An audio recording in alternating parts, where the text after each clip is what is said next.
جب سورج لپیٹ لیا جائے گا اور جب تارے بے نور ہو جائیں گے اور جب پہاڑ چلائے جائیں گے اور جب بیاہنے والی اونٹنیاں یوں ہی چھوڑ دی جائیں گی اور جب وحشی جانور جمع کیے جائیں گے اور جب سمندر آگ ہو جائیں گے اور جب روحیں جسموں سے ملا دی جائیں گی اور جب اس بچی سے جو زندہ دفنا دی گئی ہو پوچھا جائے گا کہ وہ کس گناہ کے سبب قتل کر دی گئی اور جب اعمال کے دفتر کھولے جائیں گے اور جب آسمان کی کھال کھینچ لی جائے گی اور جب دوزخ کی آگ بھڑکائی جائے گی اور جب بہشت قریب لائی جائے گی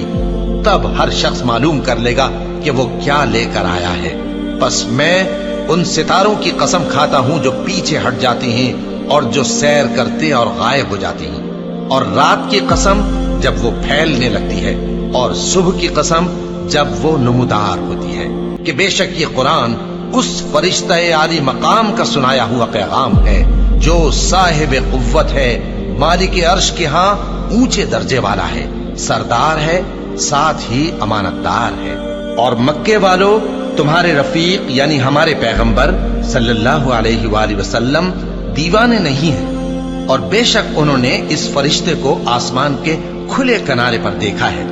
اور وہ غیب کی باتوں کے ظاہر کرنے میں بخیل نہیں، اور یہ کسی شیطان مردود کا کلام نہیں ہے۔ پھر تم لوگ کدھر جا رہے ہو؟ یہ قرآن تو تمام جہانوں کے لیے نصیحت ہے، یعنی اس کے لیے جو تم میں سے سیدھی راہ چلنا چاہے، اور تم لوگ کچھ بھی نہیں چاہ سکتے مگر وہی جو اللہ رب العالمین چاہے۔